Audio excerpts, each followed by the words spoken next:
Hello everyone, it's Matt here, and today I'll be looking at 40256, which is the LEGO Create the World set. And the first thing I'm going to look at is the minifigures and their accessories. And for the photos for the minifigures, Sammy is seen here on the left with Lily on the right.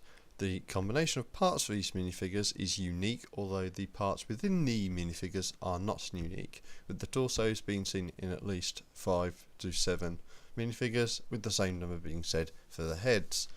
It is again nice to get some printing, considering both these torsos feature both front and back printing, with Lily's torso having a extremely nice bow version to hold these straps together at the top of her back.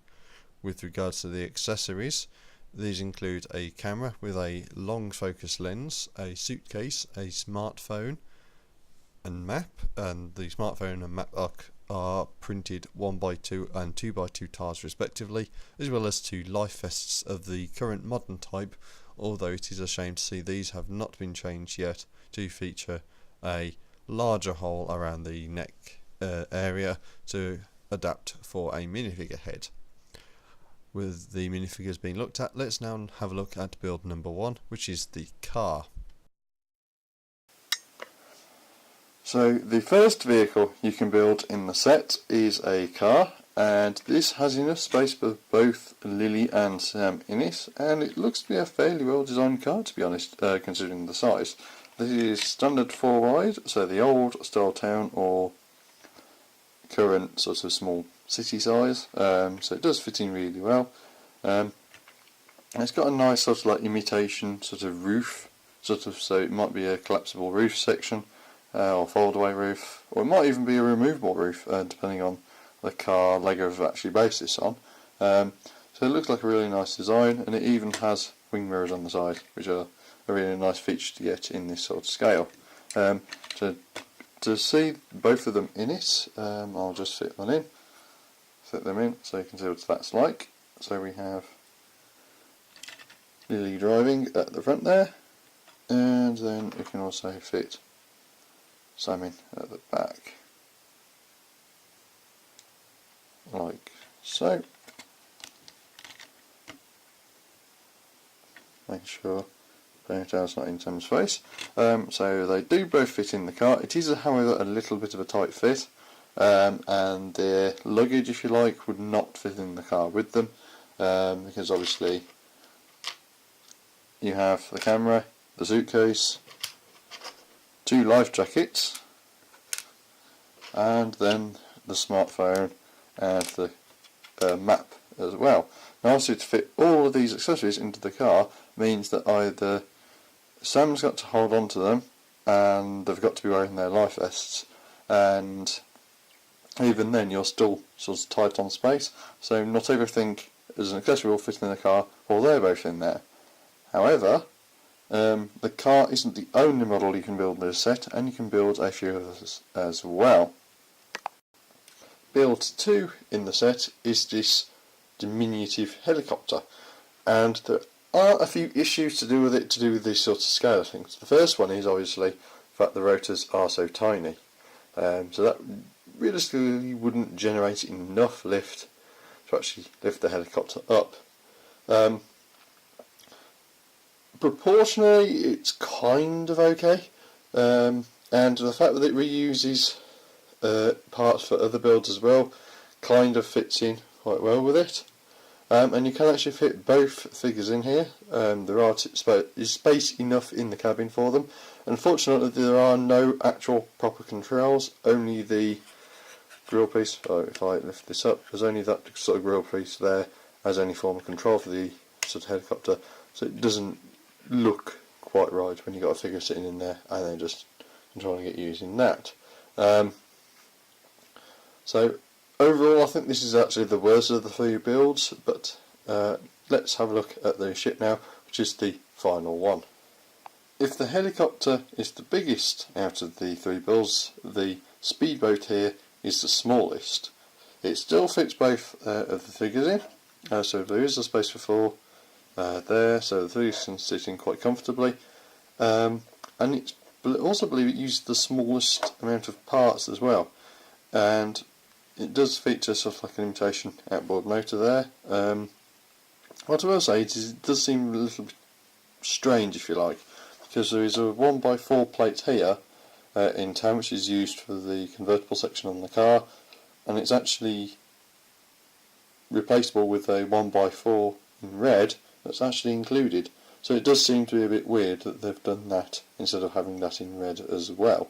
The build does feature mirrors and steering wheel as per the car, so it is a similar sort of aesthetic to that.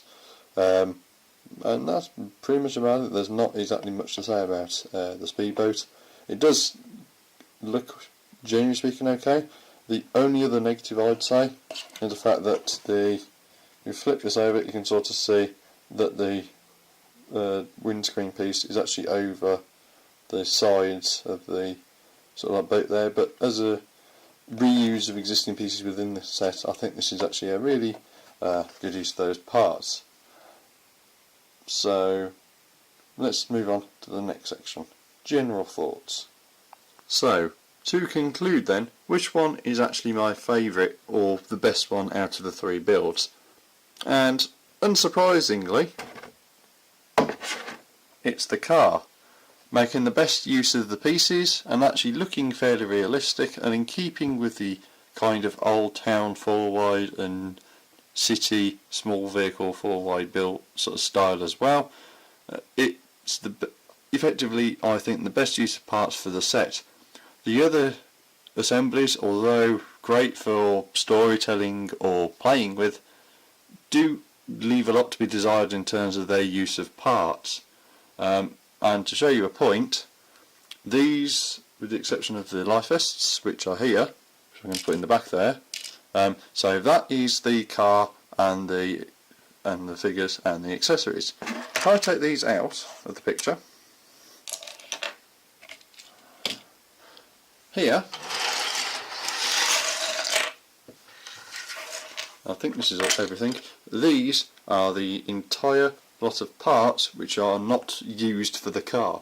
So these are all the pieces. So for example, the slope piece for the start of the ship and the airplane, the bricks here, and in actual fact a lot of this you only use in one build. So with the exception of say these two and possibly this one and the slopes there, everything else is single use. This piece here, this 2x10 plate with the rotor and these bits and the canopy, for example, are only used in the helicopter, and some of the other bits are only used in the speedboat. So some of the pieces are actually unique to a specific build, and to be honest, with the way they've put some of the pieces in, I'd preferred alternate pieces. So for example, the underside of the car features a 2x4 black plate to hold everything in. You can sort of see it sort of in the shadow there. That could have quite easily have been replaced with two 1x8 plates, and then they could have been used to make the rotors bigger, which again are only used, those pieces are only used for the rotor. So they could have been used for that, and you would have gained a bit better parts efficiency by supplementing a few of the parts. You won't lose any structural integrity from the car because it's still a 2x8 sort of covering, but instead of being 2x8 single plate it would have been 2. But then you could have reduced the parts count because you're using things elsewhere. And it's just general things like that that annoy me with this set, is that it's in some instances a very good reuse of parts, and the design of things are generally speaking okay, but the overall sort of efficiency is a bit wanting, in my opinion. It's a bit weak, and the fact that quite a lot of the pieces aren't reusable for any other thing within the set itself is a bit of a downer. The other thing is that I have all these parts, and unless I keep them in the box, I'm generally, there's no real point to me having them, essentially, because to rebuild everything, you've got to take everything apart, and part of the story in the book is that the vehicle is actually reconfigurable to be other things. Now, in my opinion, because of the amount of parts you're having to use, it technically isn't the same vehicle, because this car here actually stayed mostly complete with the exception of one or two parts needing to be scavenged to build the other vehicles. So in actual fact, for the storyline in the book, I'd be leaving about 3/4 of this car behind every time I converted it into something else. So, and the other thing is that it isn't to do with the set itself, but if the storyline is that the car is reconfigurable, where are all the parts coming from? You know,